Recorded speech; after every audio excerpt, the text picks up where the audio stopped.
Well, what a game, what a game. Hey, here's the number I'm wearing today for Canada Day. Isn't that a lovely little number, hey? Happy Canada Day. Hope you're having a fantastic Canada Day. I have had a brilliant day with family and friends and watching a game at the end of the day. I mean, does it get any better? And I've looked on the calendar and we've never played Guatemala before on July 1st. The record now 10-3-2, 10 wins for Canada, 3 draws and 2 losses.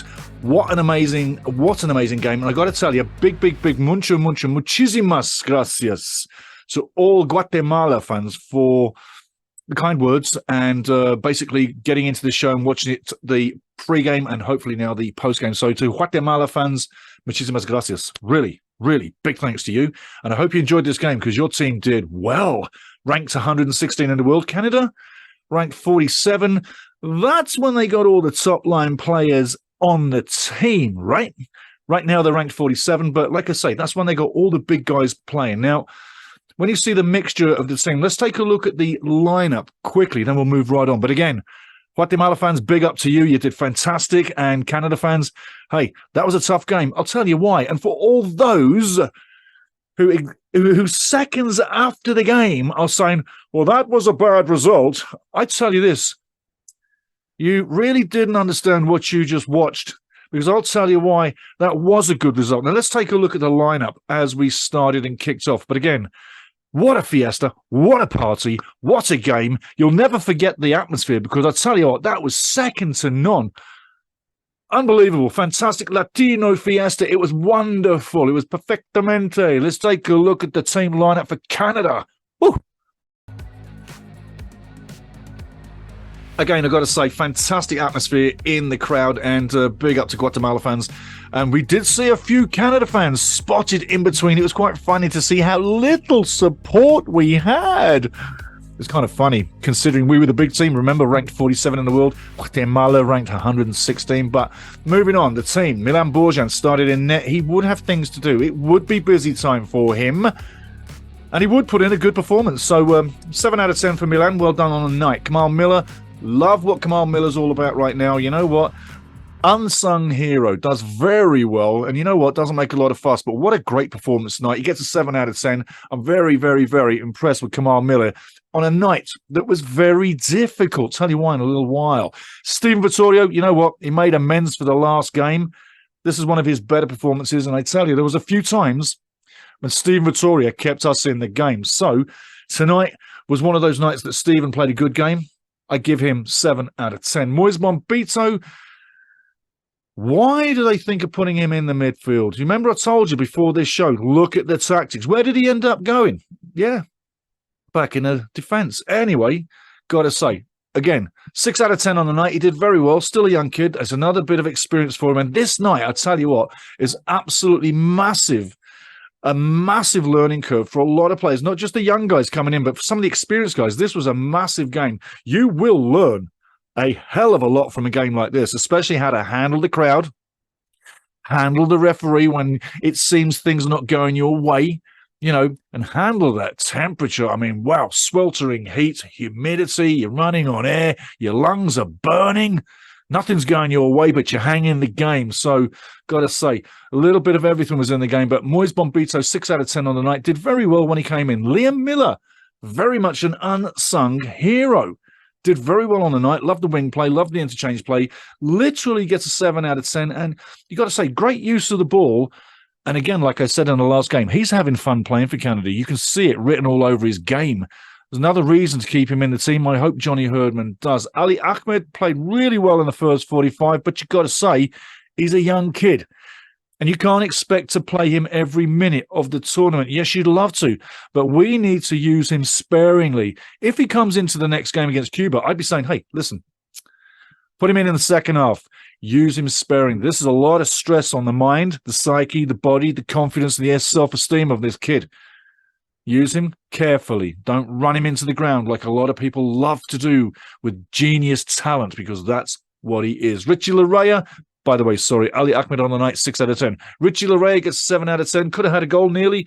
A lot of great wing play, a lot of great in your face, a lot of great getting in your head. That's Ricky's game. He does it brilliantly. And I'll tell you what, Richie, I should say, I love to call him Ricky. It just sounds so good.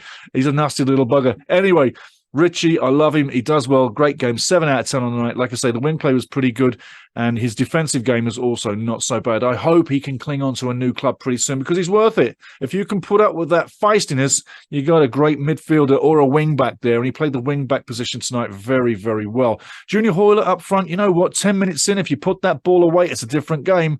Blazed it over the top. When have I said that about Junior recently? Oh, last game.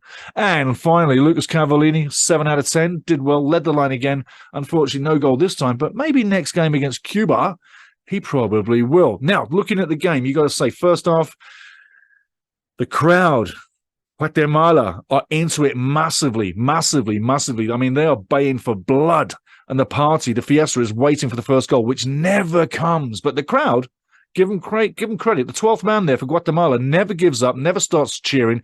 And literally, it's so much fun watching the crowd, even those few Canadians that were dotted in between with the flag, yeah? Hilarious! But it was great fun to watch it. It's like, represent! There was thousands of them and just a handful of us. But like I say, fantastic. Now, like I say, the game itself, though, you have to say, the first 15 minutes, it kicks off and Guatemala really is looking to sort of take some command there. And they actually storm our net and try to get that early goal. And it's pretty much what you expected. The crowd was in it. It was in sync. It was unison. And you thought, whoops, any minute now, we might take one. We read. And we literally rode the storm for 15 minutes. And there's a great thing that we did. And we kept composure. Even the young'uns kept their composure, especially that time Ali Ahmed was really calm on the ball in clearing, etc., etc. We didn't panic. We didn't fire it out. But about 35 minutes into the first half, you really saw that Guatemala were taking a hold of the game. And they really were moving into the game. And where Canada had controlled some of the main play between, say, the 20th and the 35th minute, it now slipped into Guatemala's hands to start taking the game to us. And it was one of those real CONCACAF nights that you dreaded 20, 30, 10 years ago because you knew nothing what you did is going to come off. And there's going to be one decision or one play that kills the day, just like we had so many years of failure. Remember those days? Because I'll tell you what, after 35 minutes, I'm thinking, oh no, it's looking like one of them. Thank the soccer gods that it didn't turn out that way, but it did look like it was going down that path. And I know you were probably thinking the same bloody thing because I so was. Anyway, Guatemala were literally taking command of the game. At halftime, we get to halftime, and it's I'm thinking myself, how did we get there with no goals? And I got to say, Mr. Ortiz, the referee, literally on the money. Even if he did piss you off, either sets of fans, he was on the money and he didn't become the decision maker or the guy that decided where this game was going to go. And credits to that. But second half, same pretty much as the first half. It's a battle of attrition. Nobody's showing that magical touch or magical quality because that was failing in this game. The battle, the heart, the passion, the speed of the game, at times the speed of the game, not always, but the composure as well. The whole complement of the game was absolutely an entertaining match that you may well not want to just write off, as some people in the press have said, well, that was a bad game, because it wasn't a bad game. And our young players and experienced players will have learned so much from that battle of attrition against Guatemala tonight that it was worth playing for. And Canada is still in this competition, just at the moment. With a big win and a result, we can go through too. So it's not failure doomed. Just keep looking at the clock and see what's happening. But at the end of the day, this was literally a good result, and it wasn't a bad result. And when I look at one of the notes I wrote earlier, I'll read what I said, actually. It's a stark reality. This result is a stark reality of what we've got when we remove all the top line players. So you look at our offense. We've scored 2 goals in 2 games, right? We haven't looked menacing at the gilt end finishing edge of the field. You know, like when Kyle Larin taps them in from no real distance and Jonathan David slaps one in from no distance at all.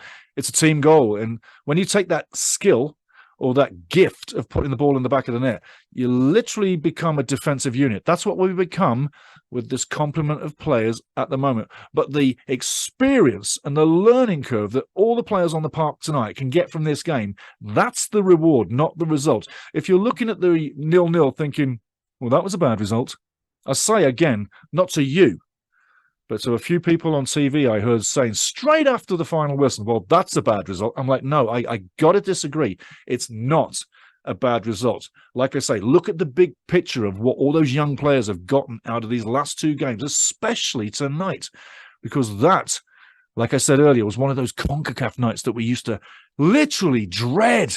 I mean, you'd get a game coming through and you're like, this is not going to end well at all, and I really just want this to go away. And that's what it looked like for quite some time. Anyway, moving along. I'm going to tell you, 0-0 at the full time.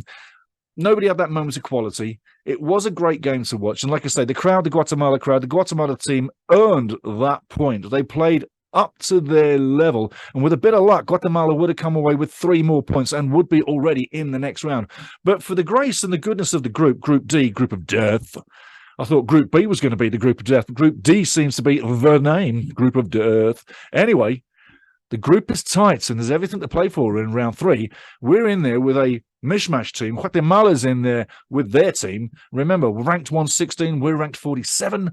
On the day, it's a great result for both teams if you look at it in different ways. If you look at the results, yes, it favours Guatemala, 100%. Yeah? If you look at what we got out of the game for the young players moving forward, it's a result for Canada. At the end of the day, all the fans watching on TV and in the stadium saw a great battle and both teams trying to get that result. And like I say, there can only be one at the end of the day. But what a fantastic, fantastic game. Before we run out of time, let's go check out some of them stats, because I know you like some stats. Honduras, 11 shots, 2 on target. Canada, 9 shots, 3 on target. Possession, 44, 56% in favour of Canada. Passes, 340, so 429 in favour of Canada. Pass accuracy, 77% Guatemala, 82% Canada. Fouls, 11 Guatemala, 12 for Canada. Yellow cards, 1 Guatemala, 5 for Canada. 5. What a dirty bunch, eh? 2 offsides for Guatemala, none for Canada because we didn't get there enough. And corners, 6 for Guatemala and 3 for Canada. So there's the stats coming through. And I'll tell you what, those stats may surprise you. Keep playing that back and rewind it and just listen to those stats again. What I'm going to leave you with is this. The next game coming up is the pre-game against Cuba. And that's coming up July 4th. I want to, again, say thank you to everybody that clicked into the last show. That was really, really one of the highlights of the Gold Cup so far. This tournament is absolutely turning into the tournament that I told you about a couple of shows ago, that I think this will be an absolute top Gold Cup. And also, I said there would be a few surprises and a few upsets. Count Guatemala as the upset. I told you that on the preview show. And then 3 guys, Ambrose, yeah, Phaeton, yeah, and Graviol have all lit it up. Moving into the next round, I'm going to tell about all the big guys that will light it up in the quarterfinals, yes. But for today, Guatemala 0, Canada 0. Happy Canada Day, and thank you everybody for watching the last show, and come back again because this Gold Cup's going places. And Canada, July 4th, like I say, pre-game's coming. Get ready for that. But keep enjoying Canada Day and keep enjoying this long weekend. It's our birthday, and we didn't lose on the birthday.